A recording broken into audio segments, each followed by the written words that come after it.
जय जय राम कृष्ण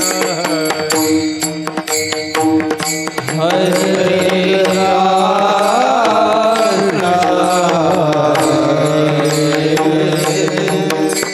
जय जय राम कृष्ण जय जय राम कृष्ण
पाय हे चंदना, चंदनाचे हात पाय हे चंदना, हरिसा नाही न कवने अंग, परिसा नाही न कवने अंग, परिसा नाही न कवने अंग, चंदनाचे हात पाय हे चंदना, चंदनाचे हात पाय हे चंदना, चंदनाचे हात पाय हे चंदना, चंदनाचे हात पाय हे चंदना, हरिसा नाही न कवने अंग, परिसा नाही न कवने अंग, परिसा नाही न कवने अंग, दीपा नाही पाटी पोटी अंधकार, नाही पाटी पोटी अंधकार, नाही पाटी पोटी अंधकार, नाही पाटी पोटी अंधकार, सर्वांगी साखर अवघी गोड, सर्वांगी साखर अवघी गोड,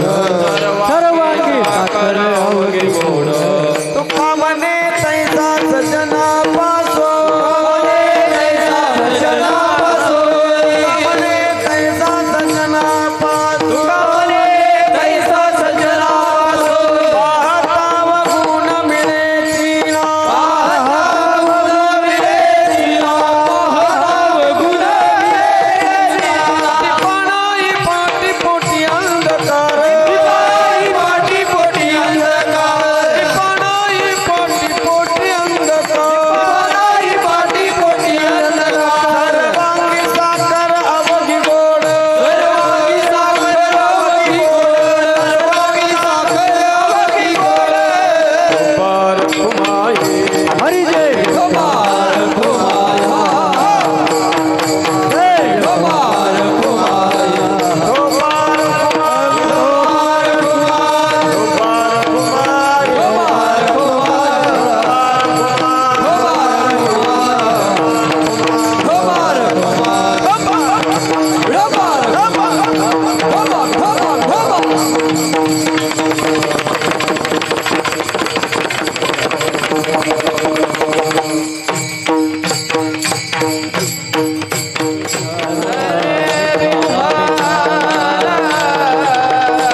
चंदनाचे हात पायही चंदन परिसाना येईन कवने अंग दीपा नाही पाटी पोटी अंधकार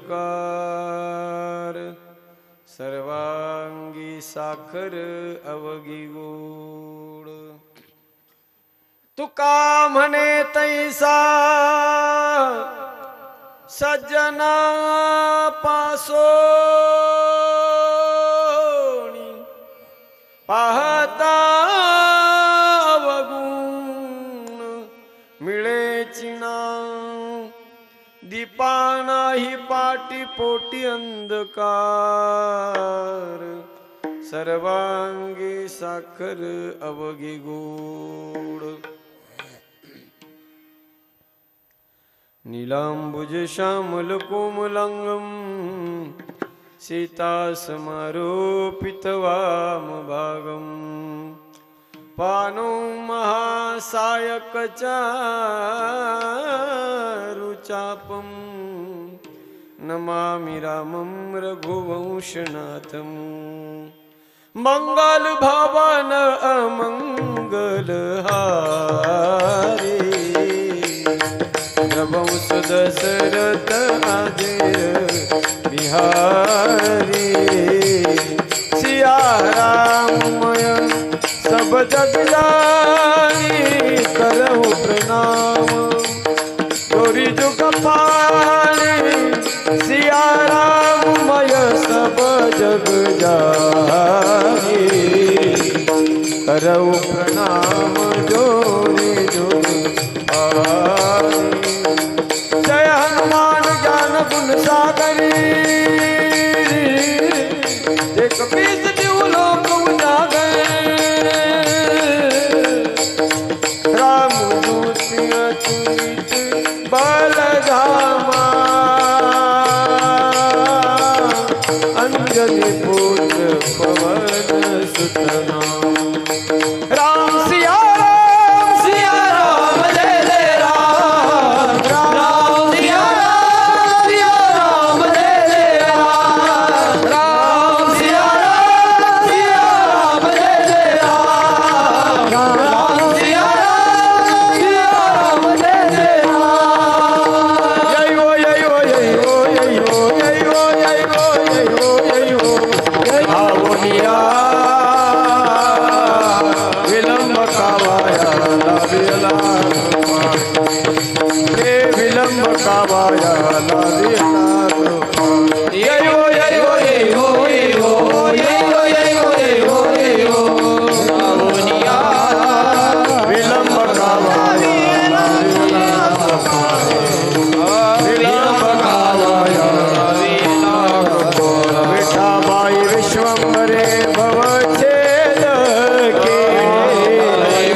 चंदनाचे हात पायही चंदन, चंदनाचे हात पायही चंदन, परिसा नाही हिन कवनी अंग, दीपा नाही पाटी पोटी अंधकार, सर्वांगी साखर अवघी गोड.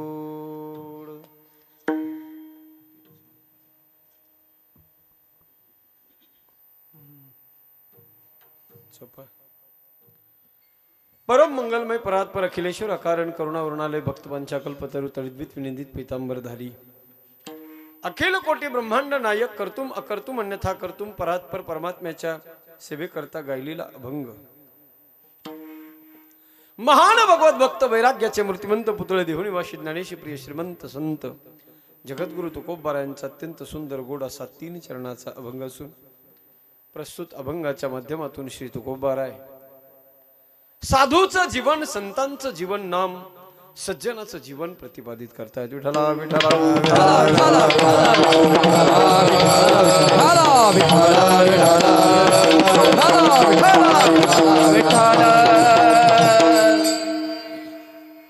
भगवान परमात्म्याच्या असीम कृपाशीर्वादाने साधू संतांच्या परम कृपेने मौजे मासुर्डी या सुंदर आणि गोड गावामध्ये श्री संत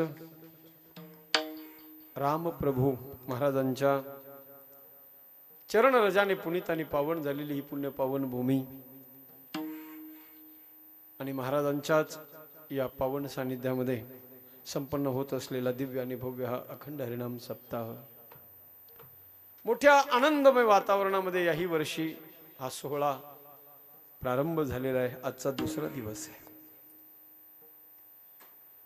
अत्यंत सबंध आयुष्यभर यावत आयुष्य ज्यांनी या मातीमध्ये सेवा साधना केली आणि अध्यात्माचे बीज रोपण करण्याचं काम केलं असे आदरणीय प्रातस्मरणीय रामप्रभूजी महाराज खऱ्या अर्थानं इथे आल्याबरोबर सज्जन हो काही जागेमध्ये ताकद असते, जागेमध्ये चेतना असते. ज्या ठिकाणी साधना झालेली असते तिथे चेतना निर्माण होत असते आणि मंदिरामध्ये गेल्यानंतर ते वेगळं सांगायला गरज लागत नाही.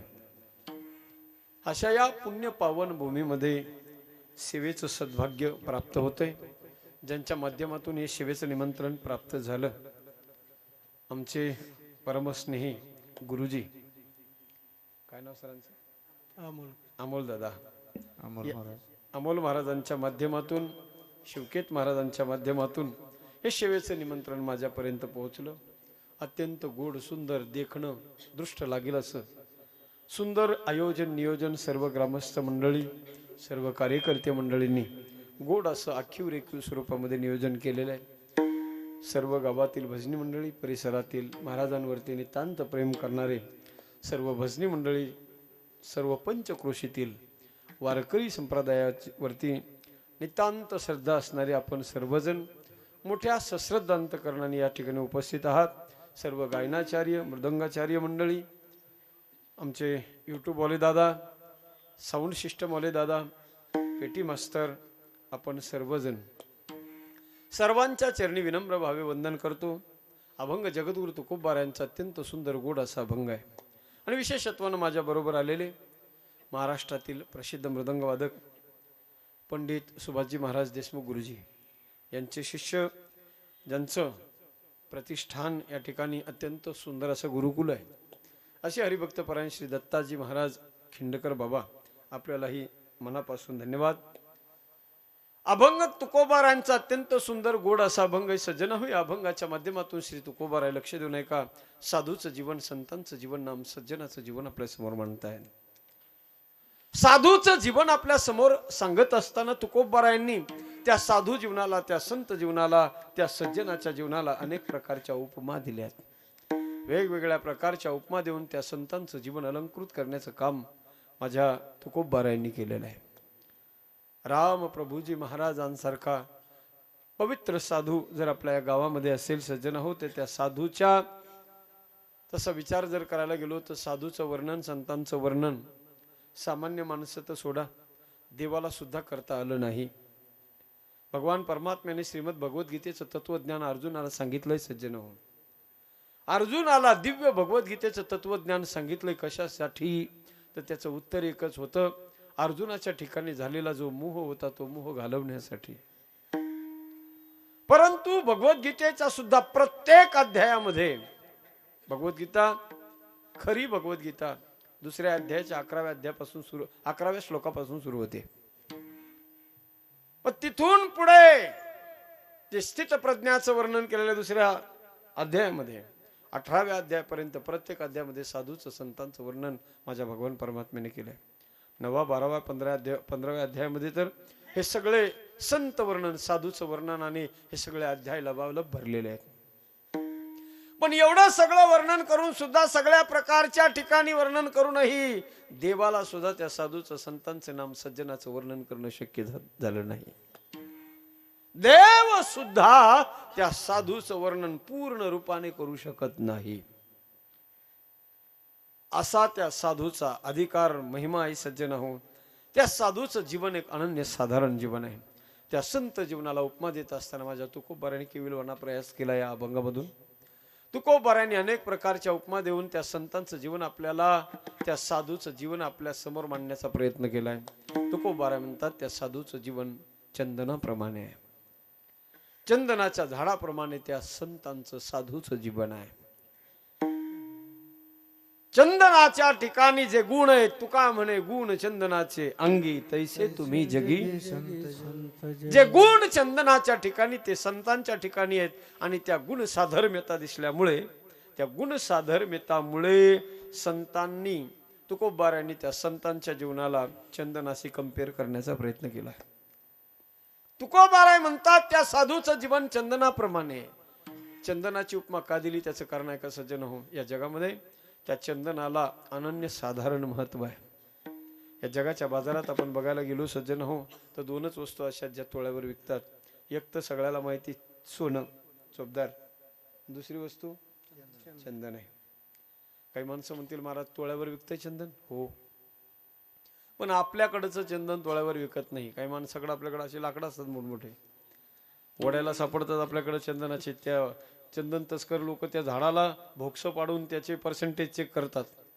आपल्याकडे जे चंदन आहे ना ते चंदन ओरिजिनल नाही सज्जन हो. त्या चंदनासारखा तत्सम सुगंध येतो म्हणून आपण त्याला चंदन म्हणतो. ओरिजिनल चंदन ते नाहीच. ओरिजिनल चंदन कुठे? जे तोळ्यावर विकणारं चंदन आहे ते चंदन हिमालयाच्या पर्वतरांगामध्ये मलयागिरी नावाचा एक पर्वत आहे, त्या पर्वतावरती चंदन आहे. एवढं चंदन आहे, एवढं चंदन आहे. आपल्याकडेच्या या माता भगिनी चुलीमध्ये सकाळी सकाळी पाणी तापवायला इंधन सरपण म्हणून बाबळीच्या लिंबाच्या लाकडाचा वापर करतात. पण त्या मलयागिरी पर्वतावर राहणाऱ्या महिला पाणी तापवायला ओरिजिनल 52 कसी तोळ्यावर विकणाऱ्या चंदनाच्या लाकडाचा वापर चुलीत करतात. तिथे त्यांना मोल नाही, त्याला महत्व नाही.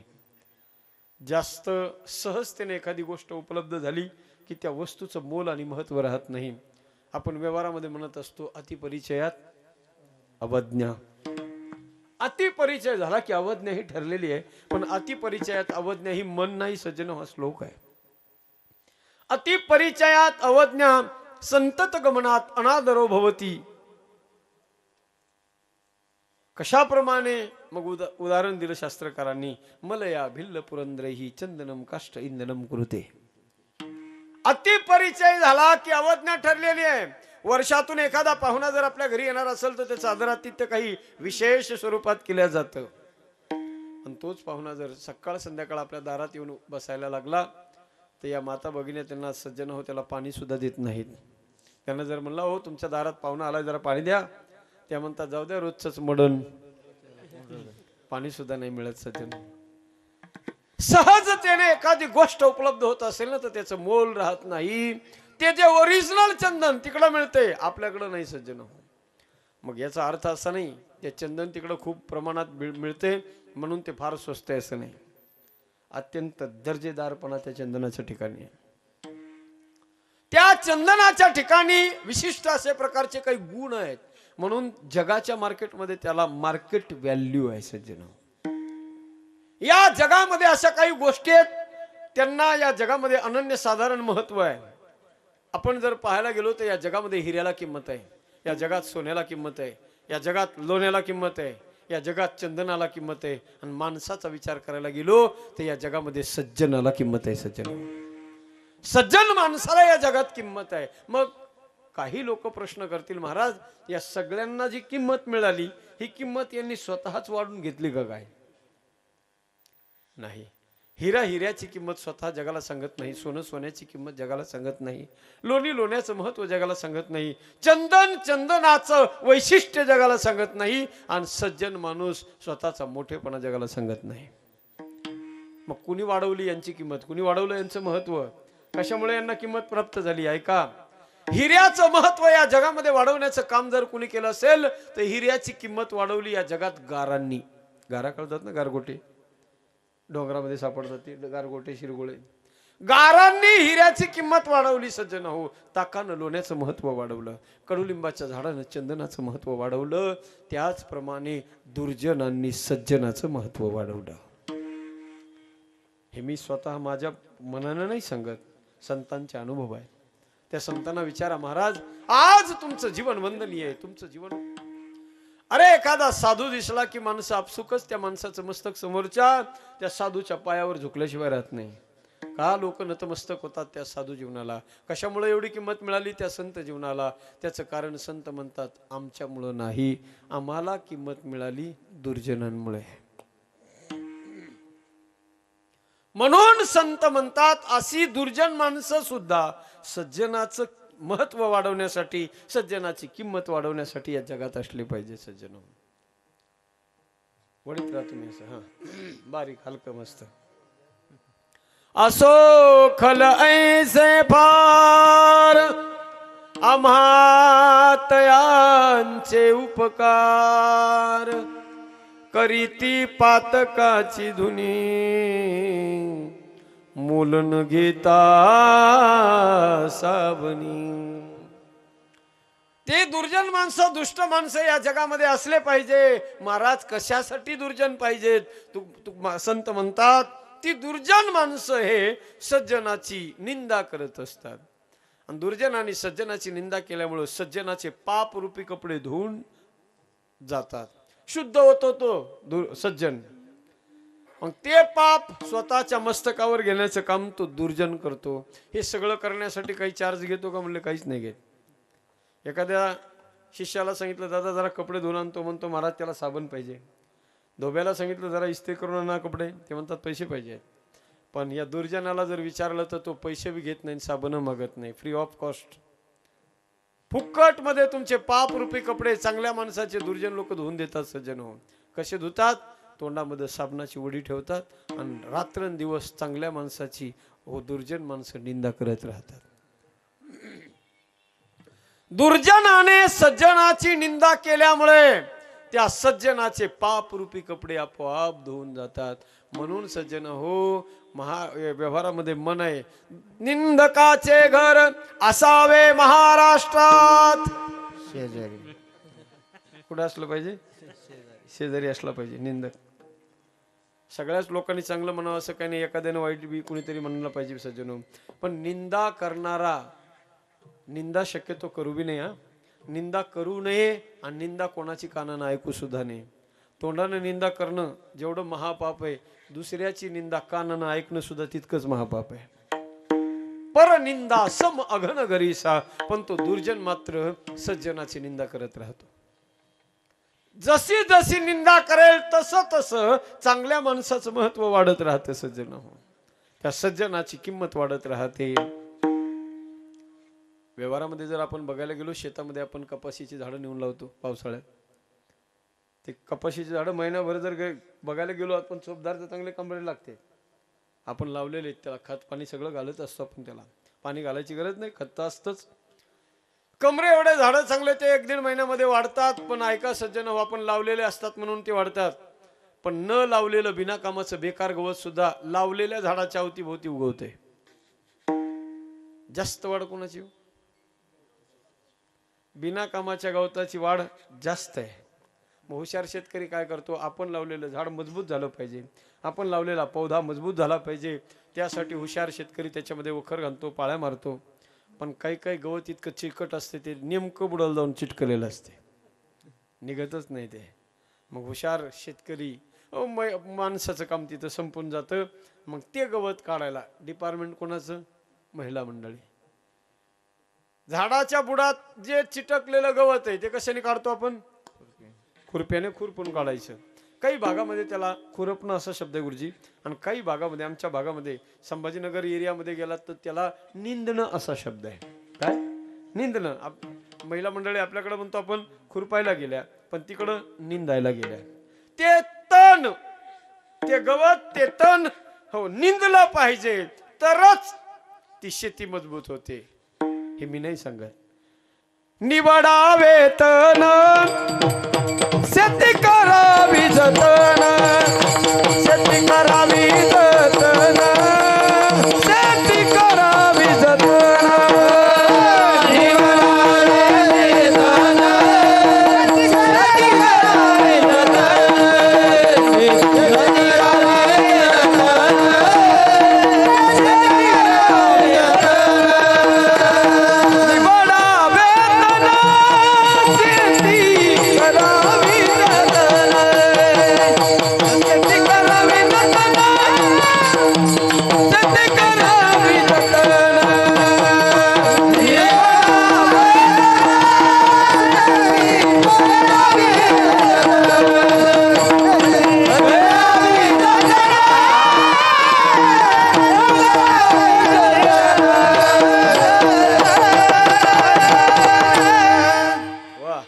टाळकरी मंडळी जरा असं ऍक्टिव्ह मोड मध्ये या. गारवा आहे मान्य, थंडी लागते, पण जरा अशी ऊर्जा आपण जसं प्रमाण झालं का, ह्या दन दन दन दन वाजलं का तेवढी 15 मिनिटं एनर्जी पुरती. मग गारवा काय करत नाही आपल्याला. मस्त मस्त आनंद घ्या. विठ्ठला विठ्ठला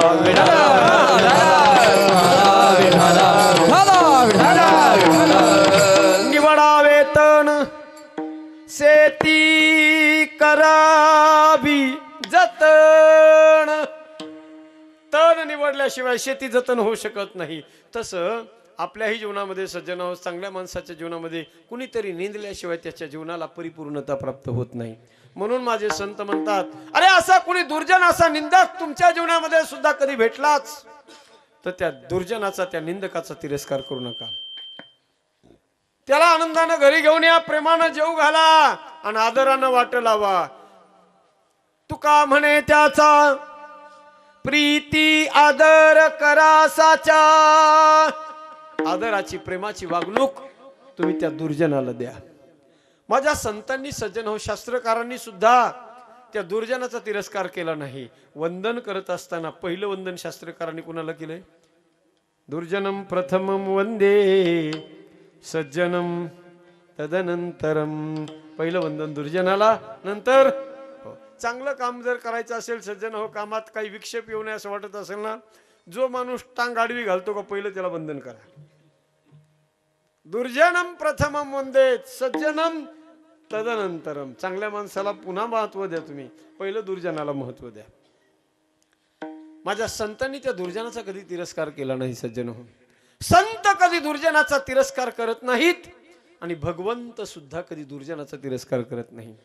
संतांनी म्हणावं त्या दुर्जनाचे आमच्यावर उपकार आहेत, आणि माझ्या भगवंतानं म्हणावं त्या दुर्जनाचे माझ्यावर उपकार आहेत. देवावर दुर्जनाचे उपकार आहेत. देवावर कसे काय दुर्जनाचे उपकार असू शकतात? ऐका सज्जन हो, एक गोड प्रसंग तुम्हाला सांगतो, लक्ष देऊन ऐका जरा. चित्रकूट पर्वतावर भगवान रामजी लखन भैयाच्या सोबत बसलेले आहेत. सकाळची वेळ आहे. पांढऱ्या शुभ्र दगडाच्या शिळेवरती भगवान रामजी बसलेले आहेत. सूर्याची किरण आलेली आहेत आणि त्याच वेळेला सकाळच्या प्रसन्न वातावरणामध्ये एक भिल्ल, एक वनवासी सज्जन हो जंगलामधून धावत आला. आल्याबरोबर त्या भिल्लाने, त्या वनवास्याने रामजीला एक निरोप दिला. प्रभु, आपको मिलने के लिए अवधवासी लोग आ रहे हैं. रामजीने ऐकलं, हो अयोध्यावासी लोक मला भेटायला येत आहेत. एवढं प्रेम माझ्या राघवाचं सज्जन हो आपल्या अयोध्यावासी लोकांवर होतं. अरे 14 वर्षाच्या काळामध्ये ज्या ज्या वेळेला अयोध्यावासी लोकांची आठवण यायची ना माझ्या राघवाला, त्या वेळेला डोळ्यातून अश्रूच्या धारा रामाच्या यायच्या. जब जब राम अवध सुधी करही बारी बिलोचन लोचन भराई. ज्या ज्या वेळेला अयोध्यावासी लोकांची आठवण यायची त्या त्या वेळेला माझ्या रामजीच्या डोळ्यातून पाणी यायचं सज्जन हो. आणि ते अयोध्यावासी लोक मला भेटायला येतात. ऐकली बातमी, एवढा आनंद झाला रामजीला. अरे तो भिल्ल जातो ना जातो तर पुन्हा दुसरा एकाला.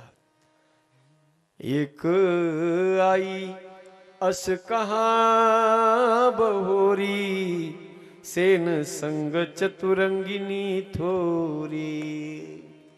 तो भिल्ल वापस गेला आणि दुसरा लगेच येऊन सांगू लागला, प्रभु आपको मिलने के लिए केवल अवधवासी लोग नहीं प्रभु, आपकी तीनों माताएं और आपके प्राण प्रिय भरत महाराज आपको मिलने के लिए आ रहे हैं. तुमच्या तीनही माता, तुमचा प्राण प्रिय भरत तुम्हाला भेटायला येतोय. माझ्या रामजीने ऐकलं, भरताचं नाव ऐकलं सज्जन हो. एवढा आनंद झाला. रामजी ज्या दगडावर बसले होते त्या दगडावरून उडी मारली.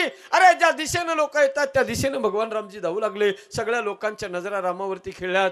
सगळे लोक रामाकडे पाहू लागले. प्रत्येक जण मनामध्ये अंदाज लावू लागला, अनुमान लावू लागला की आता आल्याबरोबर सगळ्यात पहिलं भगवान रामजी आपल्या जन्मदात्या कौशल्या मातेला कडकडून मिठी मारतील. मग जसं भगवान रामजी धावत गेले सज्जन हो, गेल्याबरोबर भगवान रामजी आपल्या जन्मदात्या कौशल्यकडे नाही वळाले. ज्या कैकईनं 14 वर्ष वनवास दिला ना मायबाप, त्या कैकईकडे वळालेत रामजी. त्या कैकईच्या पायावरती डोकं टेकून तिचं दर्शन घेणार. रामजी खाली झुकले, तिच्या पायावरती डोकं टेकवणार. तेवढ्याच बाजूने आवाज आला, नहीं भैया इस पापिनी के पैरों को तुम मत छुओ, पाप लगेगा भैया तुम्हें. ये रघुकुल का नाश करने वाली ये कलंकिनी है, ये पापिनी है, इस पापिनी के पैरों को तुम मत छुओ भैया. मागे वळून पाहिलं सज्जन हो, आवाज होता भरताचा आवाज होता. तो रामजी म्हणतात, नहीं भरत तू कहता है ये रघुकुल का नाश करने वाली ये कलंकिनी पापिनी है. अरे भरत ये तो मेरी माँ है माँ. अरे भरत ये केवल इस राम की मां नहीं, ये राम की जननी है जननी. मां, आई जगातल्या कोणत्याही स्त्रीला आपण म्हणू शकतो सज्जन हो, पण जननी कोणालाही म्हणण्याचा अधिकार नाही. जिने जन्म दिलाय तिलाच फक्त जननी म्हणण्याचा अधिकार आहे. रामजी म्हणतात, अरे भरत ये केवल इस राम की मां नहीं, ये राम की जननी है. अरे ये केवल राम की जननी नहीं, संबंध रामायण को जन्म देने वाली ये पूरे रामायण की जननी है. अरे भरत, यदि ये कैकई न होती तो आज ना राम होता ना रामायण होती. हो जन्म जन्म की खोज बताए, राम से चल के राम पे आए. प्रेम कोई हम न जाने, राम से रूठे राम से माने. राम सिया की करुण कहानी, एक है चंदन एक है पानी. राम सिया राम जय जय राम. राम सिया राम जय जय राम.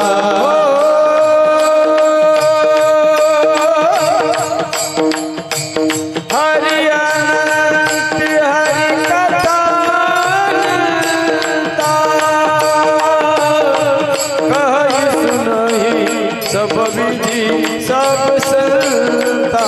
राम सिया राम जय जय राम. राम सिया राम जय जय राम.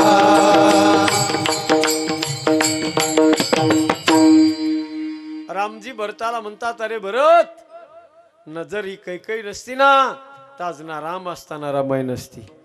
मोठ्या प्रेमानं आनंदाने लोक रामाची कथा ऐकतात गातात सज्जन हो. आजही हे सगळे उपकार जर कोणाचे असतील ना तर रामावर सुद्धा आणि तुमच्या आमच्या सगळ्यावर सुद्धा हे उपकार कोणाचे असतील? जगाच्या नजरेत जी बदनाम झाली, जगाच्या नजरेत जिला दुर्जन म्हणून घोषित करण्यात आलं, जगाच्या नजरेमध्ये जी पापिनी म्हणून घोषित झाली, तिचं नाव आहे कैकेयी सज्जन हो. पण न जाणो का लोकांना हे कळालं नाही आजपर्यंत. जगाला नाही कळालं सज्जन हो, जगानं नाव ठेवून मोकळं झालं. ही दुनिया अशीच आहे, फक्त नाव ठेवायला पाहिजे.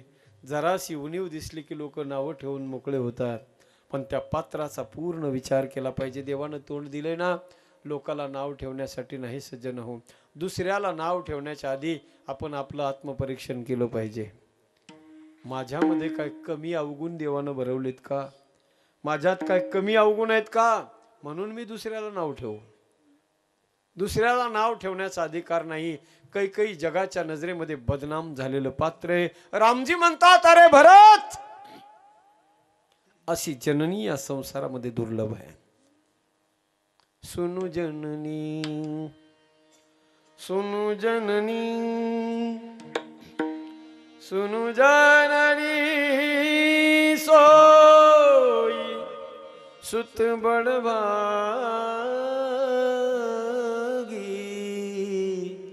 जो पितुमा तू चरण अनुरागी. तनय मातु पितु तोष निहारा, दुर्लभ जननी सकल संसारा. अशी जननी संसारात दुर्लभ आहे. अरे भरता, या कैकेयीमुळे मला एवढ्या गोष्टी कळाल्या. कोणत्या? तातस्नेहो भरत महिमा पौरुषम वायुसुतो, सख्यम चापि त्वदगम नृपते चापि सौमित्रो भक्ते. सीता सत्वम निज भुज बलम वैरिना वैरी भाव, एको सर्वम तव चरणयोः मातुरेव प्रसाद. माझ्या बापाचं, राजा दशरथाचं माझ्यावर किती प्रेम आहे हे मला कळालं या कैकेयीमुळे. जानकी माता किती पवित्र या जगाला कळालं या कैकेयीमुळे. भरताचा अगाध महिमा या जगाला कळाला या कैकेयीमुळे. हनुमंतरायाच्या बाहुबलात किती ताकद आहे जगाला कळालं या कैकेयीमुळे.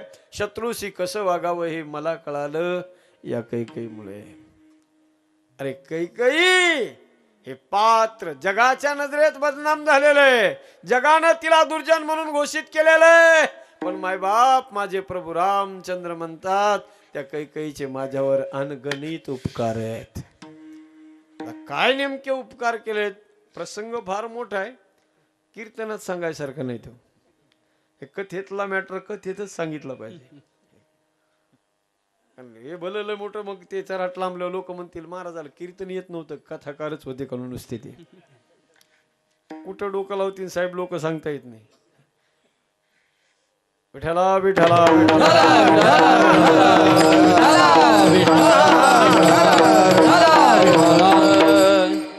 असं हे करायचंच नाही. ते लगेच सुरू करायचं. लोकल ट्रेन म्हणे झपकन निघली पाहिजे अशी गाडी, डायरेक्ट टॉप गिअर मध्ये सुरू करायची. 2020चा जमाना आहे आता, कसोटीचा गेला ना काळ आहे का. कीर्तनामध्ये सुद्धा असाच आनंद घेता आला पाहिजे. मला प्रमाण सुद्धा असे लय असे कवर बी असं पांजळ लावित नसले पाहिजे. कीर्तनातले प्रमाण, हा बैठकी भजन आहे ना, जेवढं तुम्हाला देवाला आळवता येईल तेवढं आळवा बैठकी भजनामध्ये. कीर्तनातलं प्रमाण म्हणजे असं टाळकर यांनी हातात धरलेले टाळ असतात ना, असे हातात धरलेले टाळ असे वर उचलूच तर प्रमाण संपलं पाहिजे. हा त्याला मॉडर्न जमान्यात जगतोय आपण सज्जन, आहे का नाही. आपण सुद्धा मॉडिफाय झालं पाहिजे. विठ्ठला विठ्ठला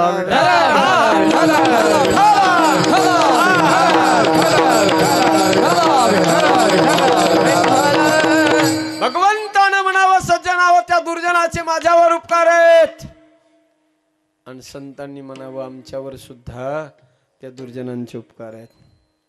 जर सज्जन हो या जगामध्ये माझ्या जगद्गुरु तुकोबारायांना नसता लोकांनी त्रास दिला, तर जगद्गुरु तुकोबारा जगाला कळाले नसते. संतांचं संतत्व सिद्ध झाल्यानंतर संतांच्या दर्शनाला रांग लागते, तो भाग निराळा आहे. पण संतत्व सिद्ध होण्याच्या अगोदर त्याच संतांना अरे ज्या लोकांना अक्कल सुद्धा नसते, कवडीची अक्कल नाही, ते लोक सुद्धा एखाद्या साधूची परीक्षा घेतात. कमी त्रास नाही दिला, सतत वारंवार जगद्गुरु तुकोबाराय आपल्या ध्येयापासून परांगमुख झाले पाहिजे, बाजूला गेले पाहिजे, यासाठी त्या लोकांनी तुकोबारायांना वारंवार डिवचण्याचा प्रयत्न केला. पण तुकोबाराय माझे तुकोबाराय होते. जरी हे आकाशवर पडो पाहे, ब्रह्मघोळ भंगा जाये, काही बी होऊ द्या, पण माग सरकायचं नाही. आता हार नहीं मानूंगा, रार नहीं ठानूंगा, बैठा हूं दर पे तेरे, कुछ करके उठूंगा, या बस नहीं हो जाऊ या मर के उठूंगा. काही जरी झालं ना, आता माघार नाही, तोपर्यंत जोपर्यंत ध्येय साध्य होत नाही. विना घेतलाय ना जाळोणी संसार, बैसलो अंगणी, तुझे नाही मनी मानसी हे. गारव्याने जरा लोकच केलेत आवाज. हो ना. विठला विठला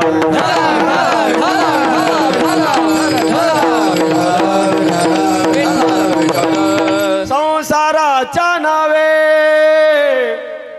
घालोनिया शून्य, वाढता पुण्य धर्म केला. हरिभजनी हे जवळील जग, जवळीले जग,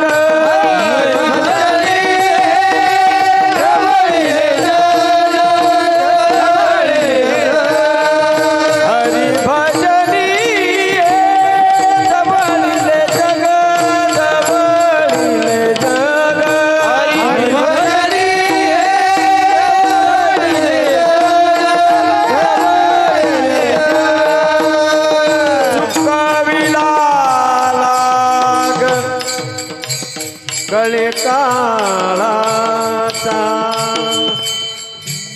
चुकविला लाग,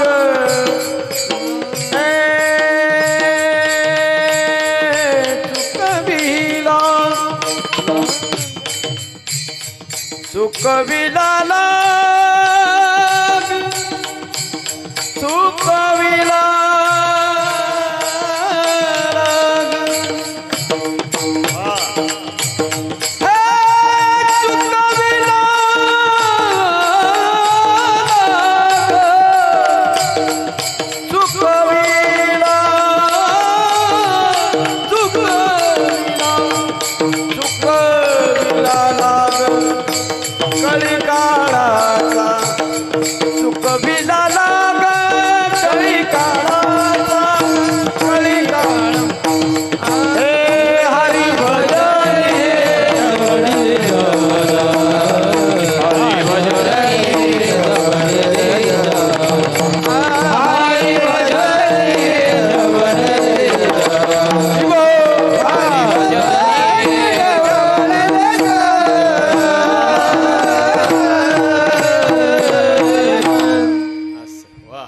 टाळी वाजवा ना एकदा यांच्यासाठी, सगळ्यांसाठी.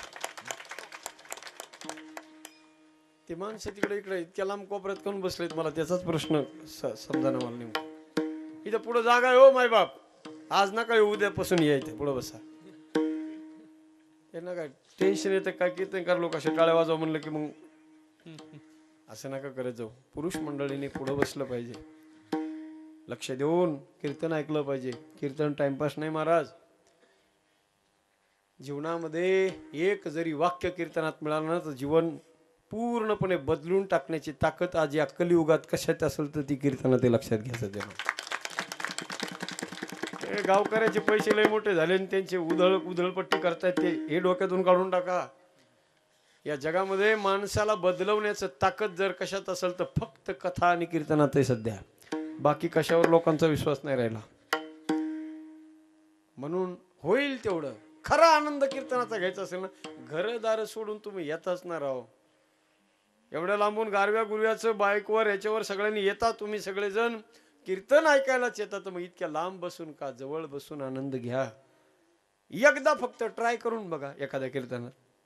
नाही आनंद मिळाला ना तर बिंदास मागं बसा. बरं असं बी काही नसते आमच्यासारखी. मी तर कधी कोणाला म्हणत नाही हो मध्ये जर एखादा उठून चालला, काही काही कीर्तनकार म्हणते कशाला उठून चालला काय करायला, काही नाही. आनंद घ्यायचा महाराज. विठ्ठला विठ्ठला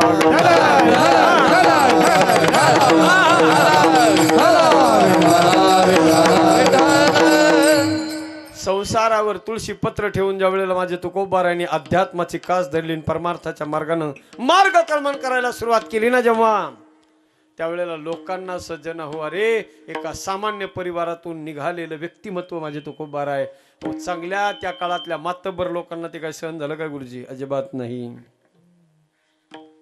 अरे सामान्य परिवारातला एखादा व्यक्ती ज्या वेळेला मोठा होतो ना सज्जन हो, तेव्हा तत्कालीन त्या स्वतःला विद्वान पंडित म्हणून घेणाऱ्या लोकांना ते बरं नाही वाटलं सज्जन हो. जे म्हणत होते वेदाचा तो अर्थ आमासीच ठावा इराणी वहावा, चपरा काय माझ्या तुकोबारांची हे प्रमाण म्हणजे त्या प्रस्थापित लोकांना चपरा काय सज्जन हो.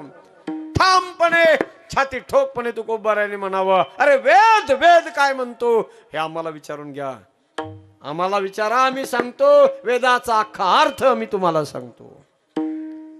जेव्हा इतक्या पुढं गाडी गेली ना सज्जन हो, या लोकांना असं वाटलं आता हे गिराईक आता कंट्रोल मध्ये येत नाही.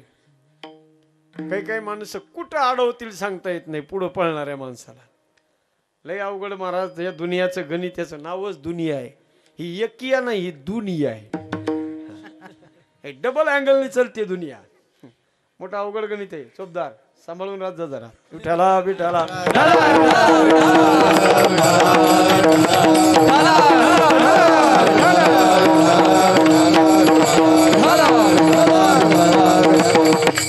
दोघ जण बापलेक, दोघं बापलेक रस्त्याने चालले होते. रस्त्याने जाता जाता दोघं बी बसले. घोडं होतं सोबत, एक घोड्यावर बसले. घोड्यावर निघाले, एका गावाच्या जवळून चालले. तर गावातले लोक म्हणू लागले, अरे या दुनियात काही दया माया राहिली नाही म्हणे. या दुनियात दया माया राहिली नाही. अरे मुक्या प्राण्याचा जीव घेतात हे दोघं बापलेक. असं म्हणलं की बाप उतरला. बापाला वाटलं चला पोराला बसून देऊ. निघाले पुन्हा. पुढचं गाव आलं. पुढच्या गावामध्ये त्या गावातले लोक म्हणू लागले, अरे अरे अरे अरे काय खरं नाही दुनियामध्ये, दया माया राहिली नाही. म्हाताऱ्या बापाला पायी चालवायला लागला. जवान पोरगा घोड्यावर बसून चाललाय.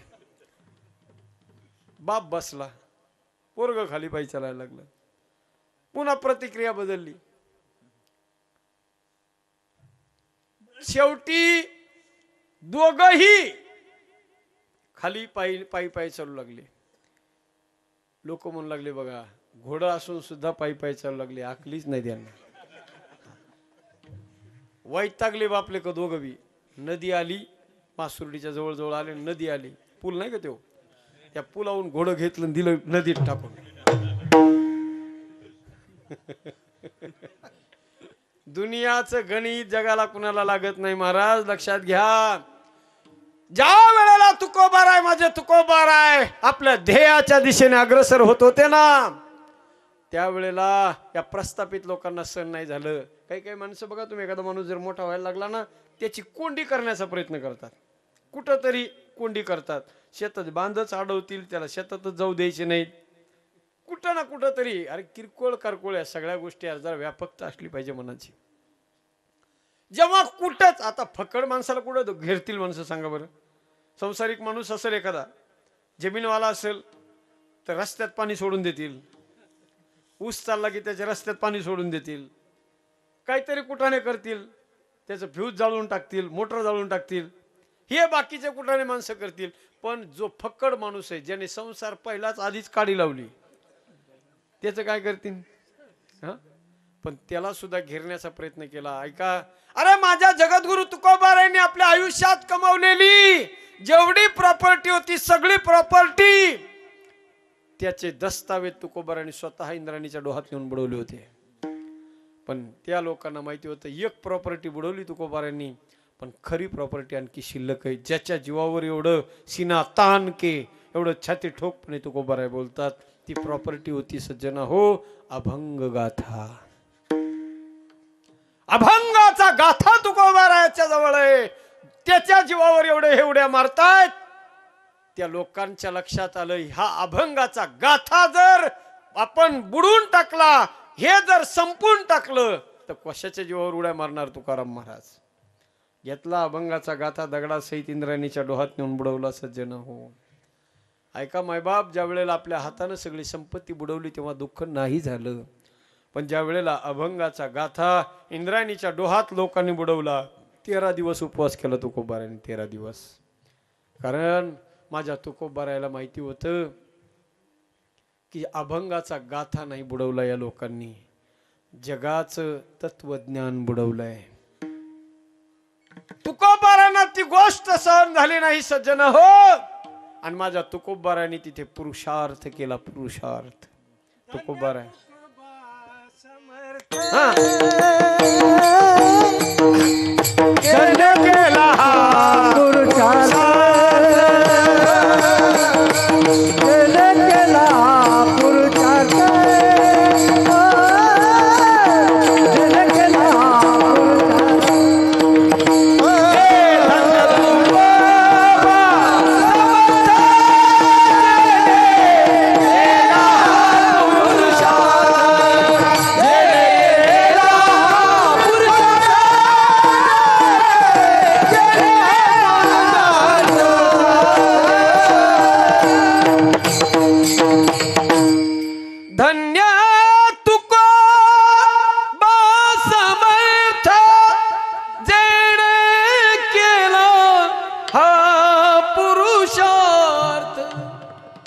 पुरुषार्थ केला. दळी दगडा सहित वया, दळी दगडा सहित वया, दळी दगडा सहित वया, दळी दगडा सहित वया, दगडा सहित वया, दगडा सहित वया, दगडा सहित वया.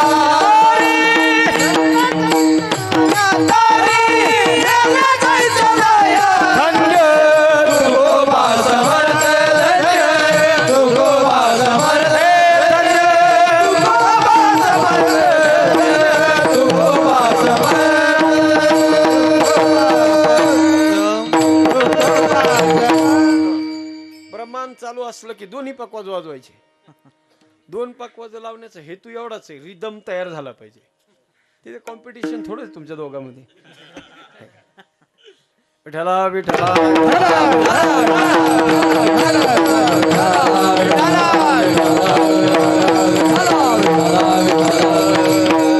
अभंगाच्या वया माझ्या जगद्गुरु तुकोबारायांनी सज्जन हो वह्यात तारल्या, पण दगड सुद्धा तारले सज्जन हो.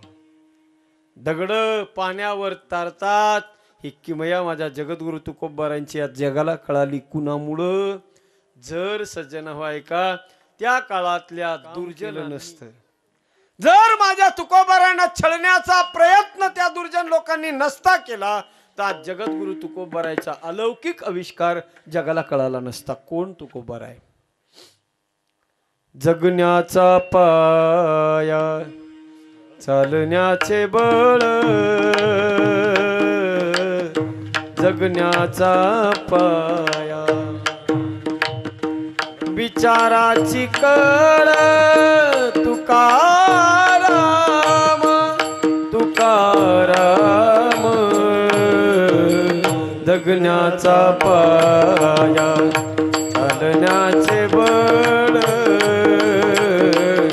जगण्याचा पाया खोल पसरतो पुन्हा उगवतो, सांगून उरतो तुकाराम तुकाराम. जगण्याचा पाया चालण्याचे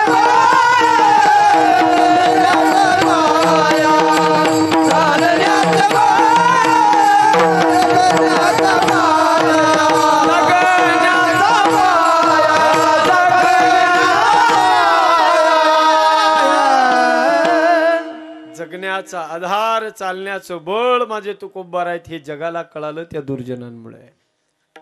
प्रत्येक संतांचं जीवन आपण तपासून पहा. अरे जर त्या काळामध्ये त्या दुर्जन लोकांनी नसता त्रास दिला माझ्या ज्ञानोबारायांना तर आज जगाला कळालं नसतं सज्जन हो. नसतं कळालं माझे ज्ञानोबाराय आपल्या पाठीवर मांडे भाजू शकतात म्हणून. ज्ञानोबाराय पाठीवर मांडे भाजू शकतात, पाठीवर मांडे भाजल्या जाऊ शकतात. हा अलौकिक आविष्कार ज्ञानोबारायांचा कळाला त्या दुर्जनामुळे जगाला. अरे ज्या वेळेला माझे ज्ञानोबाराय ज्या वेळेला मांडे खाण्याची इच्छा झाली ज्ञानोबारायांना, 5 वर्षाच्या चिमुकल्या मुक्ताईला ती इच्छा बोलून दाखवली. मुक्ताईनं म्हणावं, ज्ञानदादा कशाला चिंता करताय दादा तुम्ही? आई नसली तर काय झालं दादा, ताई आहे ना, तुमची ताई तुम्हाला मांडे करून खाऊ घालीन. तुमचं काम आळंदी वाटवण्याचा विचार आहे का? इंद्राणी वाटवणार आहात का? हात जोडले. काका मायबाप गेल्यापासून काका आजपर्यंत एकदाही मांडे खाण्याची इच्छा पूर्ण झाली नाही हो काका. आज आईच्या त्या गोड मांड्यांची आठवण झाली म्हणून 4 घर भिक्षा मागितली, पसा भरपीट घेऊन चाललोय काका बेटाकडे. अरे मांडे खाण्याची इच्छा तुमच्यासारख्या संन्याशाच्या कार्ट्यांना व्हावी, अरे ती तर आम्हा विद्वान पंडितांना व्हावी. तुम्हाला मिळाले तर शिळे तुकडे खावेत, नाही तर उपवासी झोपावं. उतरला घोड्यावरून खाली विसोबा सज्जन हो. काकेतली झोळी ज्ञानोबारायांच्या त्याने हिसकावून घेतली. एवढ्यावर नाही थांबला विसोबा. त्या विसोबानं सज्जन हो त्या झोळीतलं सगळं पीठ जमिनीवर सांडलंय.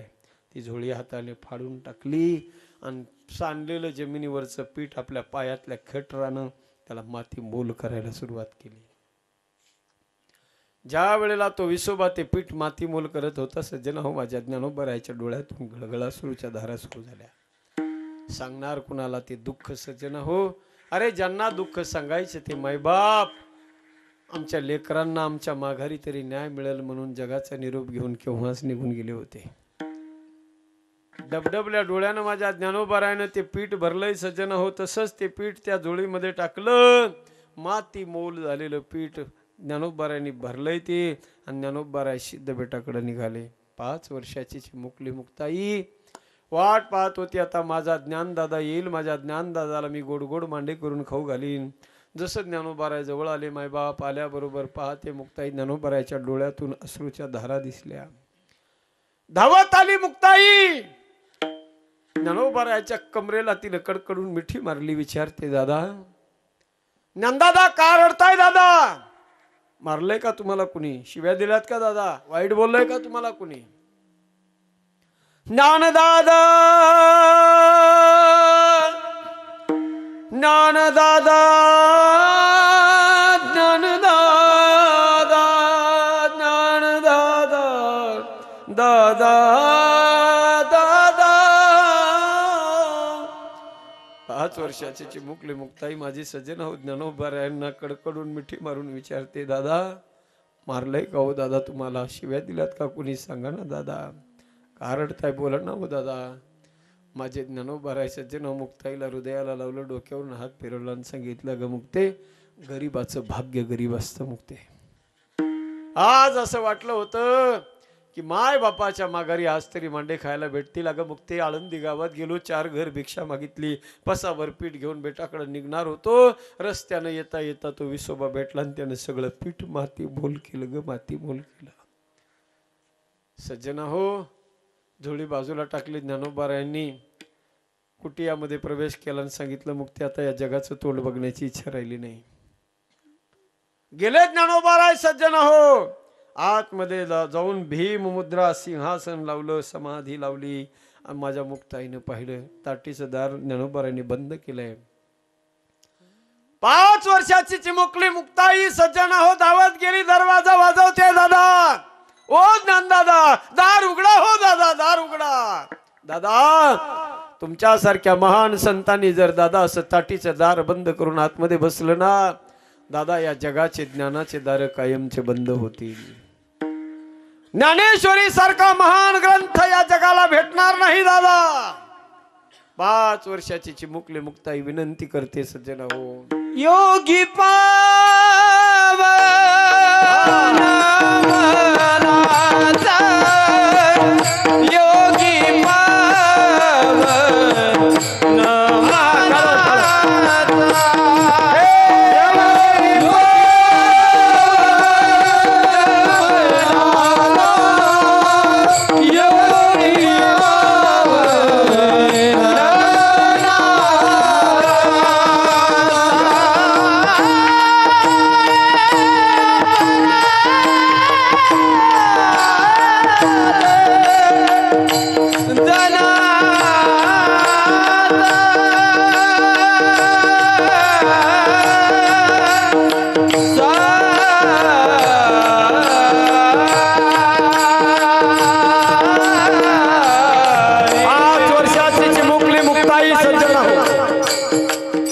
माझ्या ज्ञानोबारायांना धीर देण्याचं काम करते दादा. तुमच्यासारख्या महान संतांनी जग रागे भरलं म्हणून जगाचा राग मनावर धरायचा नसतो दादा. जर तुमच्यासारख्या महान संतांनी दादा असतं जगाचा राग मनावर धरला तर हे जग अज्ञानाच्या खाईत लोटल्याशिवाय राहणार नाही दादा. विश्व रागे झाले वन्नी संती सुखे व्हावे पाहिजे.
मुक्ताईने ज्ञानोबारायांना धीर देण्याचं काम केलं दादा. जगाचा राग मनावर धरू नका दादा. जा दादा, आहे त्या पिठाचे मांडे तुम्हाला मी करून खाऊ घालते. आळंदी गावामध्ये जा आणि मांड बनवण्यासाठी खापर लागते ना दादा, तेवढं ते खापर घेऊन या. ज्ञानोबाराय आळंदी गावात पुन्हा गेले. खापर आणण्यासाठी अख्ख्या गावात हिंडले ज्ञानोबाराय. दारादारावर फिरले सज्जन हो, कुणी खापर दिलं नाही. फुटकं खापर नशीब नाही मिळालं ज्ञानोबारायांच्या. त्याचा परिणाम आजही आळंदीमध्ये गाडगे मडके बनवणारे लोक सज्जन हो भोगतायत. आळंदीमध्ये गाडग्या मडक्याची भट्टी पेटवल्या जाऊ शकत नाही. जे पेटवतात निर्वंश होतात. दुसऱ्या गावात गाडगे बनवायचे, आळंदीत आणून विकायचे. आज बी त्याची पद्धत आहे सज्जन हो. नाही दिलं ना त्या काळामध्ये संत, आपण स्वतःहून सज्जन हो कुणाला लोकाला शाप देत नसतात. परंतु ज्या वेळेला संतांना लोक त्रास देतात ना, त्यावेळेला संत हे क्षमा मूर्ती असतात. संत हे क्षमेची मूर्ती आहेत. परंतु लक्षात घ्या, संत काही बोलत नाहीत. याचा अर्थ सज्जन हो, त्यांची बाजू घेणारं कुणीच नसतं असं नाही. ज्या वेळेला संत शांत असतात त्यावेळेला त्या संतांच्या बाजूने अस्तित्व उभं असतं सज्जन हो. अस्तित्व तुम्हाला कधी माफ नाही करत. एखाद्या निरपराध माणसावर जर तुम्ही अपराध करत असाल, जर त्या एखाद्या गरीबावर तुम्ही अन्याय करत असाल, तो गरीब तुम्हाला काय म्हणणार नाही, कारण तो परिस्थितीने गरीब आहे. परंतु त्या गरीबाच्या बाजूने अस्तित्व उभा राहत असते सज्जन हो. ज्ञानोबारायांना नाही मिळालं गाडगं, खापर नाही भेटलं, आले ज्ञानोबारा हिरमुसल्या चेल्यानं. दादा आता खापर नाही तर दादा मांड बनवायचं कसं? ऐका मायबाप, ज्ञानोबाराय म्हणतात मुक्ती चिंता करू नको, तू मांड तयार कर. आज तुझा ज्ञानदादा तुझ्याच हातचं मांड खाणार आहे. सज्जन हो, मुक्ताईनं मांड तयार केलं. दादा भाजायचं कसं आता याला? गुडघे जमिनीवर टेकवले. माझ्या ज्ञानोबाराने हात समोर टेकवले आणि पाठीवर योग अग्नी प्रज्वलित केला. अरे मुक्ताईनं मांड तयार करावं, ज्ञानोबाराच्या पाठीवर टाकावं आणि एका क्षणात ते मांड भाजून निघावं. सज्जन हो, माझ्या ज्ञानोबाराच्या पाठीवर मांड भाजल्या जाऊ शकते. हा अलौकिक आविष्कार या जगाला जर कुणामुळे कळाला असेल तर तो दुर्जनामुळे. विठ्ठला विठ्ठला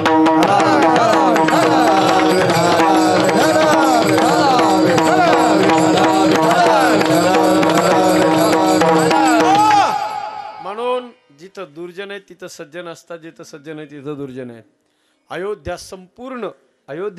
संपूर्ण सज्जनाची नगरी आहे, पण एक दुर्जन होताच तिथं सुद्धा. लंका संपूर्ण दुर्जनाची नगरी आहे, राक्षसाची नगरी आहे, पण लंकेमध्ये सुद्धा एक सज्जन होता. सज्जन हो, जिथं सज्जन आहे तिथं दुर्जन आहे, जिथं दुर्जन आहे तिथं सज्जन आहे. महाराज आम्हाला दुर्जन कुणाला म्हणावं, सज्जन कुणाला म्हणावं, साधू कसा ओळखायचा आणि एखादा दुष्ट माणूस कसा ओळखायचा. दुष्टाला ओळखायला काही वेळ लागत नाही. ज्याला सज्जन हो, कुठं काही चांगलं काम चाललेलं आहे, ते चांगलं काम ज्याला कधीच पाहावत नाही, समजावं ते गिराईक. चांगलं काम चाललं की टांग आडवी घालून चांगल्या माणसाला तोंडावर पाडण्याचं काम करतो, समजावं कोण आहे? दुर्जन आहे. ज्या ताटात खातो त्याच ताटात छेद देण्याचं काम करतो, समजा दुर्जन आहे. ज्या घरात राहतो त्याच घराचे वासे मोजायला लागतो, समजावं दुर्जन आहे. एखाद्याचं चांगलं व्हायला लागलं तर त्याला कधीच सहन होत नाही गुरुजी, समजावं कोण आहे? पक्का दुर्जन आहे, नाही सहन होत सज्जन हो. एक असा दुर्जन चोपदार दुर्जन नाही, म्हणजे चोपदाराला मी सांगू लागलो, लय गोड आहे बघा ना महाराज, काय मूर्ती आहे सुंदर. ऐका, एक असाच गेला जंगलामध्ये, देवाची तपश्चर्या केली. दुर्जनच होता, 100% दुर्जन होता. आणि दुर्जनाचं कसं असतंय पहा, असं म्हणतात शास्त्रकारांनी सांगितलंय, सापाच्या फण्यात विषय, विंचवाच्या नांगीत विषय, पण दुर्जनाच्या सगळ्या अंगात विष असते.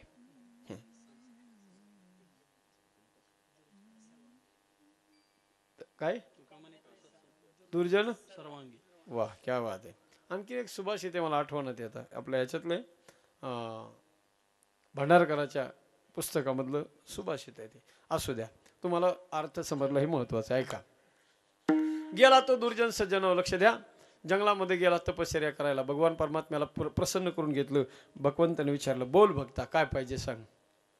हा भक्त म्हणला, देवा अशी एखादी वस्तू द्या, त्या वस्तूकडं काही बी मागितलं ना दुनियातलं, काही बी एका क्षणात मला मिळालं पाहिजे. भगवान परमात्म्याने आशीर्वाद दिला, वरदान दिलं आणि सांगितलं तथास्तु.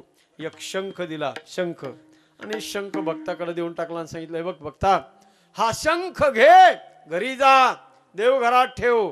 सकाळी सकाळी पूजा झाली की तुला जी वस्तू पाहिजे ना ती मागितल्या बरोबर. मागायला वेळ लागेल महाराज, पण द्यायला वेळ लागणार नाही. इतका आनंद झाला त्याला, इतका आनंद झाला. देवानं सांगितलं, पण ऐक, या शंखाकडे तू जे मागशील ते तुला मिळेल, पण तू जितकं मागितलं ना त्याच्यापेक्षा दुप्पट तुझ्या गावातल्या लोकांना भेटल. 10 रुपये जर मागितले तू तर गावातल्या लोकांना 20 रुपये भेटतील. आता ह्याची इच्छाच होईना, वासनाच होईना शंखाला काही मागण्याची.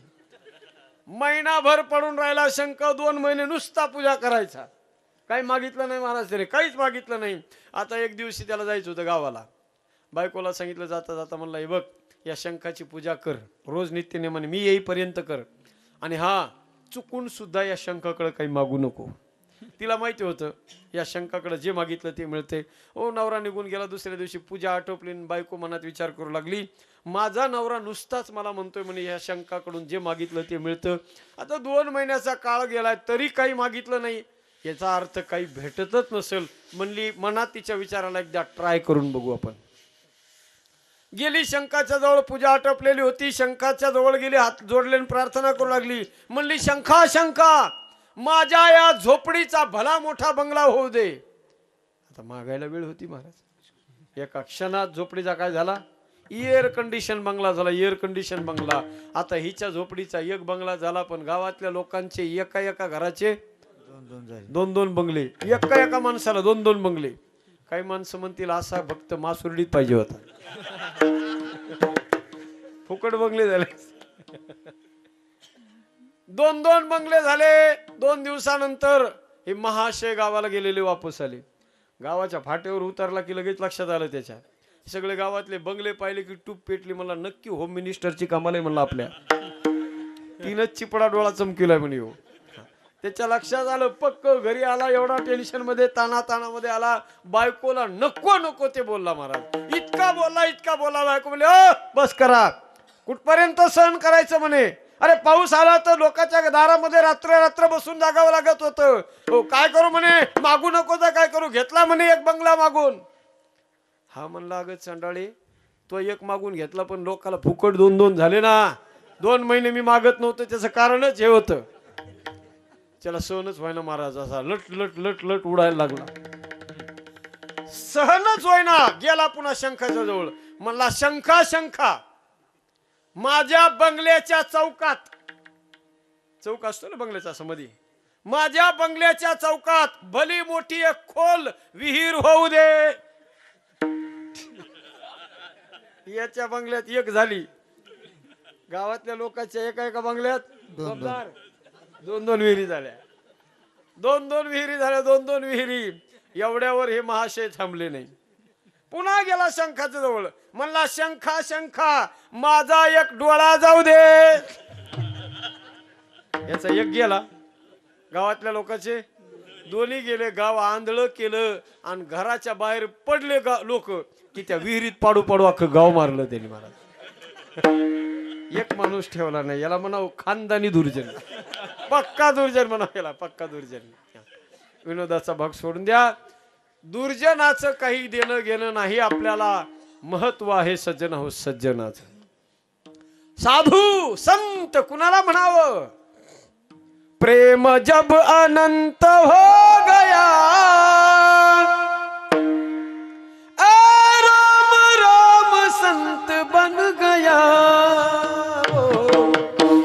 प्रेम जब अनंत हो गया, राम राम संत बन गया. प्रेम जब अनंत हो गया,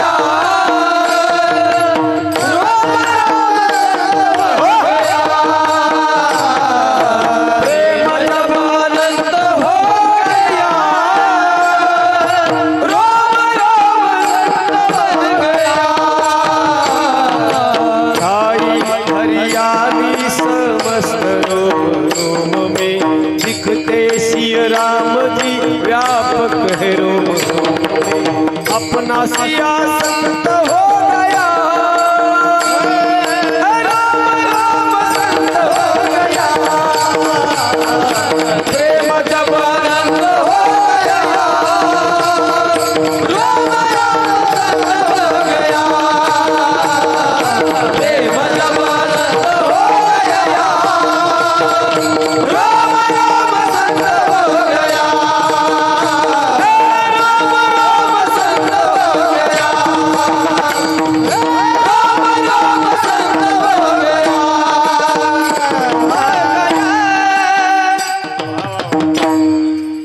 मजा आहे महाराज.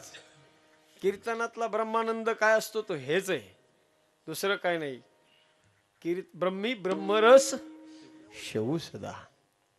पण हे सगळं वातावरण मिळून आलं पाहिजे, मग मजा आहे सज्जन हो. स्वर ताल ह्या सगळ्या गोष्टी कीर्तनाचे अविभाज्य घटक आहेत. या सगळ्या गोष्टी टाळकरी असे मजबूत असले पाहिजे. हा मस्त, काय तान्हा घेऊ.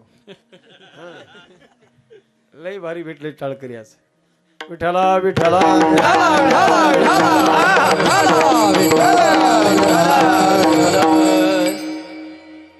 जगातली आज पहिली चाल झाली. पहिली चाल आज जगातली झाली. लोक विचार करीत असे ना, युट्यूब चालू ह्याच्यावरून आता सगळी दुनिया बघती चाल तुम्ही गायलेली. हे बाबांनी कोणचे कपडे घातलेत म्हणजे असेल लोक.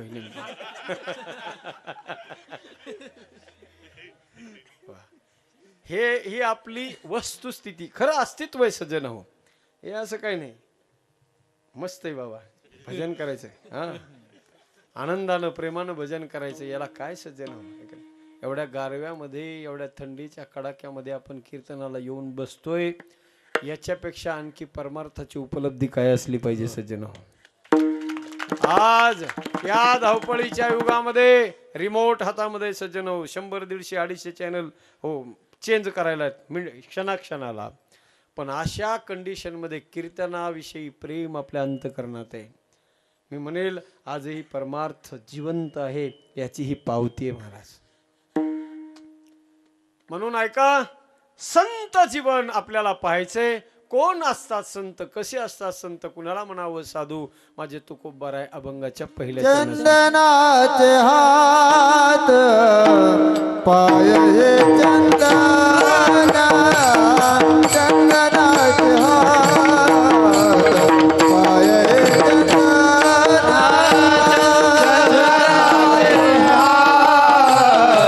पाय हे चंदना,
टाळ्यांसाठी केलंय अवघड आहे सध्या टाळी वाजवायचं काम. लई कुटाण्याचं काम आहे सध्या. टाळी वाजवायची म्हणले ना ते रगी आगाच्या बाजूला जायच्या. विठ्ठला विठ्ठला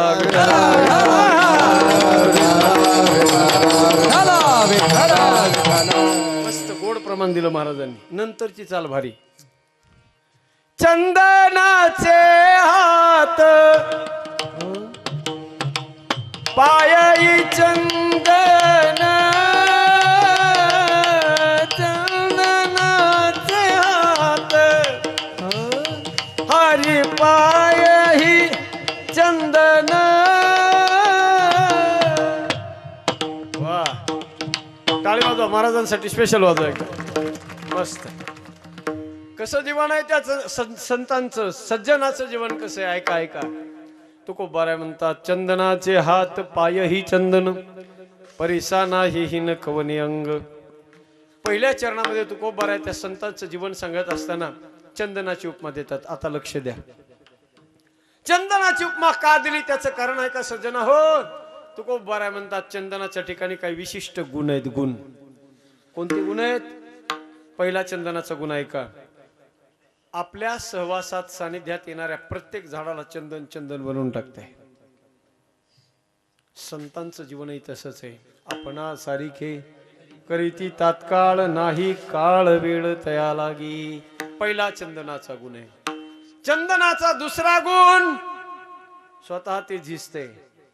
स्वतः झिजत स्वतःला संपून टाकते आणि दुसऱ्याला मात्र आनंद देते सुगंध देते.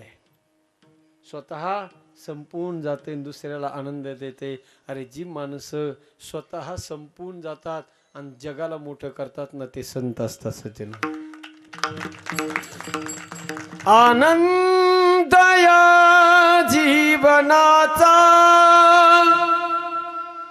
सुगंधा परी दरवळावा.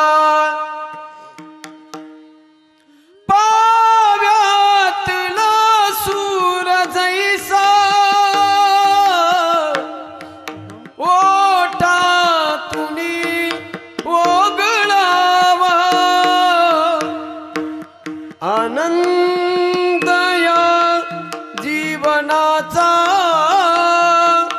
सुगंध परी दरवळावा. झिजुनी स्वतः चंदनाने दुसऱ्यास मधुगंध द्यावा. हे जाणता जीवनाचा प्रारंभ हा ओळखावा. चंदन स्वतः झिजत जगाला सुगंध देते. संतांचं सुद्धा जीवन तसंच आहे. देह कष्टविती परोपकारे जगाला मात्र सुगंध देतात. भक्तीचा आनंद जगाला संत देतात. आणि तिसरा आणि महत्वाचा चंदनाचा गुण आहे का सज्जन हो. उकळत्या तेलाच्या कढईमध्ये उकळत्या तेलाच्या कढईमध्ये उकळत्या तेलामध्ये एकच चंदनाचा थेंब टाका. आता तुम्हाला कळल ते चंदन तोळ्यावर का विकत.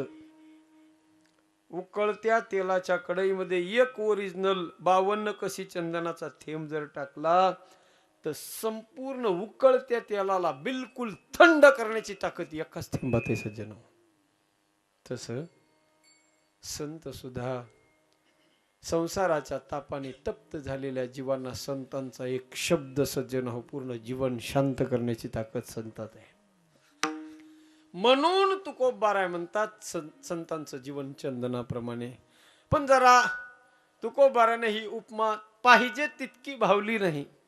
कारण महाराज म्हणतात या चंदनाचे हे सगळे गुण आहेत. आपण जे आता पाहिले ते मान्य आहे. पण त्याच्या ठिकाणी काय अवगुण सुद्धा आहेत. चंदन सगळ्या झाडाला चंदन बनवत आहे पण बांबूला चंदन चंदन बनवत नाही. बांबू त्याच्या यादीतून हुकला पण त्या हुकलेल्या बांबूला सुद्धा कुणाला हुकलेल्या बांबूला त्याला सुद्धा माझ्या संतांनी आपलंसं केलं.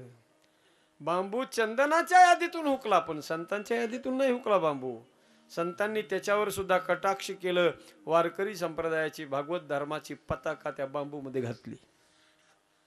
आजही आळंदी पंढरीची वारी करणारे निष्ठावंत वारकरी सज्जन हो, निष्ठावंत वारकरी आजही रोज सकाळी स्नान झाल्याबरोबर पताकेची पूजा करतात. कशाची करतात? कापडाची का काठीची? कशाची असते ती काठी? त्या बांबूची असते, वेळूची असते. त्या बांबूला माझ्या संतांनी पूजनीय केलं सज्जन हो. भागवत धर्माची पताका घालून आकाशामध्ये हो पूर्णपणे हो फिरण्याचा आनंद बहुमान संतांनी त्या बांबूला दिला. तो पहिला अवगुण चंदनाचा आहे, त्यानं बांबूला बाजूला केलं. आणि चंदनाचा दुसरा अवगुण ज्ञानोबाराय म्हणतात, काढोनी सापाचे वेणी मग चंदना खेव देणे घडे. ओरिजिनल जे चंदनाचं झाड असतं सज्जन हो, त्याच्यावर भयंकर विषारी साप त्या फांद्याला वेळे टाकून बसलेले असतात. एवढंच जर काठी काढायची म्हणलं ना तर पहिले 2-4 साप आधी बाजूला काढावे लागते आणि मग ती काठी मिळते. विषारी साप त्या झाडावर राहणं त्या झाडाचं भूषण नाही, हे ते त्याचं दूषण आहे, त्याचा तो अवगुण आहे. म्हणून ती उपमा कमी वाटली. दुसरी उपमा दिली, परिसा नाही हीन कवने अंग. परीस काय करतं? लोखंडाचं सोनं करतं. ज्या वेळेला लोखंडाचं सोनं करतंय त्यावेळेला परीस हा विचार करत नाही. पारस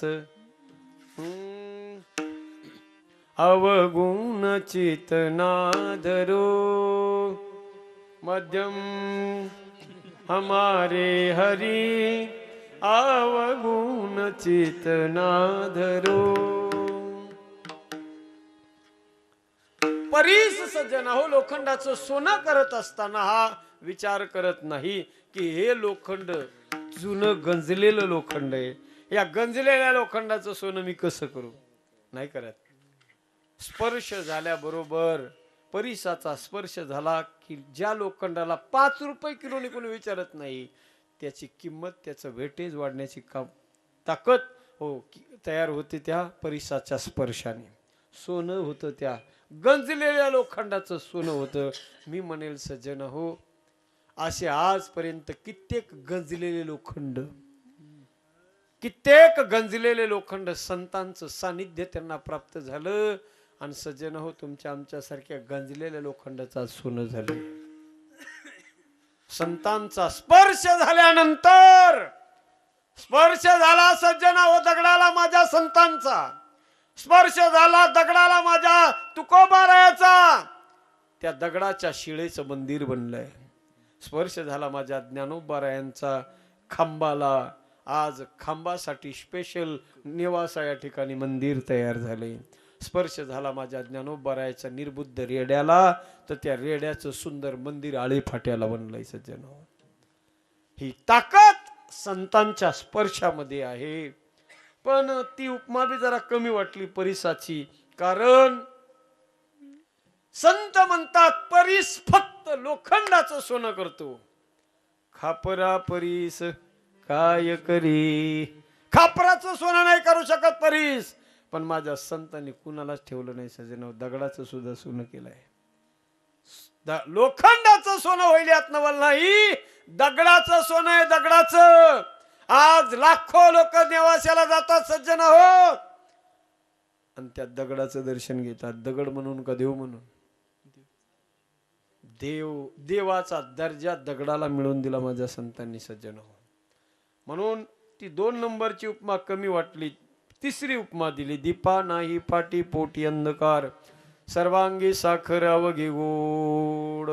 दिवा काय करतो म्हणले? अंधार नष्ट करतो, उजेड निर्माण करतो. संत अज्ञान रूपी अंधकार घालून ज्ञानाची ज्योत प्रज्वलित करतात.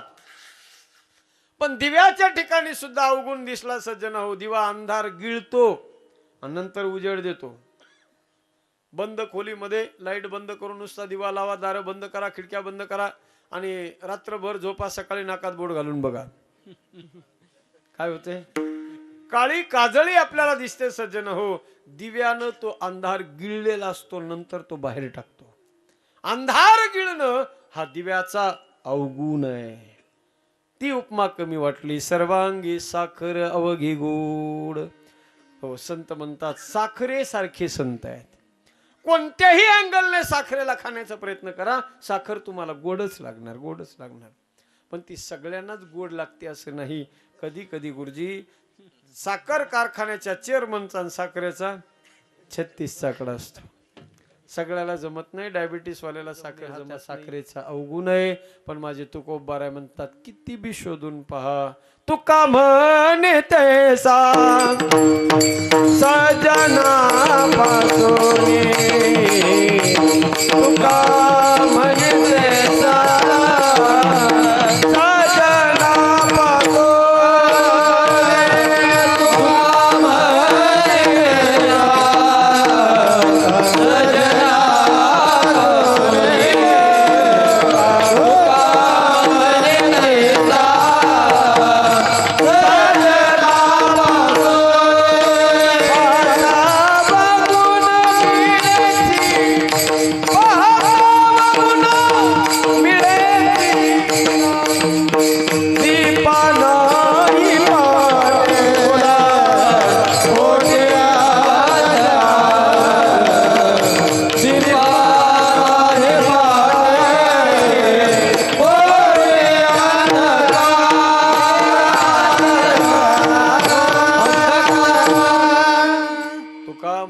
तुका सज्जना पासोनी पाहता अवगुण, मिळेची ना दीपा नाही पाटी पोटी अंधकार, सर्वांगी साखर अवघी गोड. असं ज्या संतांचं जीवन आहे, ज्या संतांच्या जीवनामध्ये एकही अवगुण शोधूनही आपल्याला सापडत नाही, त्या संताचा तो गुण आपल्यामध्ये यावा यासाठी मोठ्या प्रेमाने एकदा सगळ्यांनी रगा शाली बाजूला काढा, जरा हात वर करा. एक साथ सगळ्यांनी मोठ्या प्रेमानं भजन करायचे. काढा सगळ्यांनी, जरा हात वर करा. एक साथ सगळ्यांनी हो, जरा मोकळं हो. जरा आता झालं कीर्तन. सगळे वट्यावर कट्यावर बसलेले सगळे हाताशे सरळ करा, जरा मस्त एक साथ टाळे वाजवायचे सगळ्यांनी.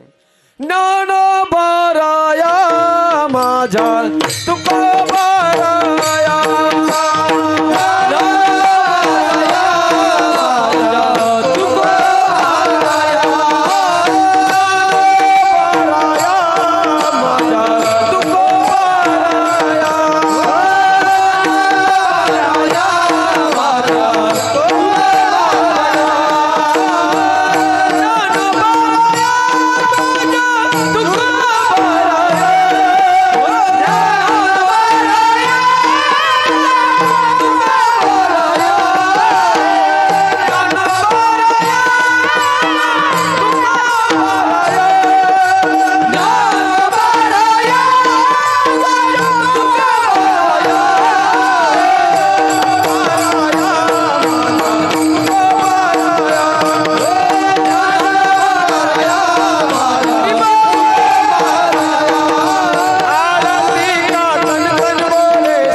खाली ते काय सांगावं लागतं का? बोला. देवने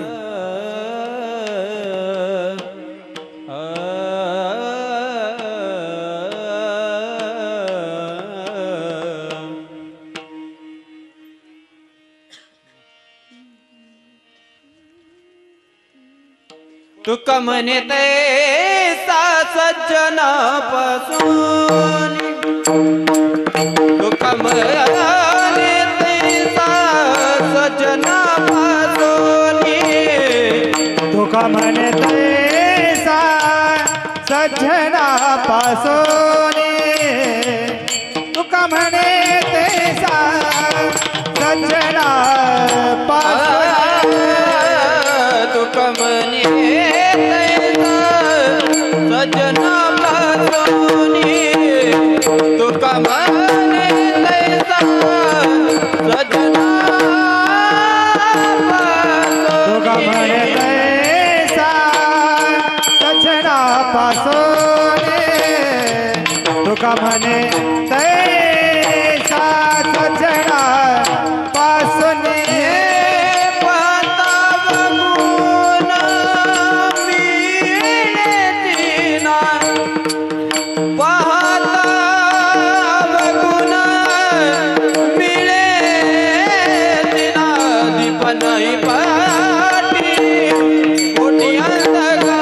नाही पाटी कोटी अंधकार दीपा नाही पाटी कोटी अंधकार पाहता अवगुण मिळचना पाहता अवगुण मिळचना दीपा नाही पाटी कोठी अंधकार दीपा नाही पाटी कोठी अंधकार पाहता अवगुण मिळे दीना पाहता अवगुण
पाहता अवगुण मिळेच पहा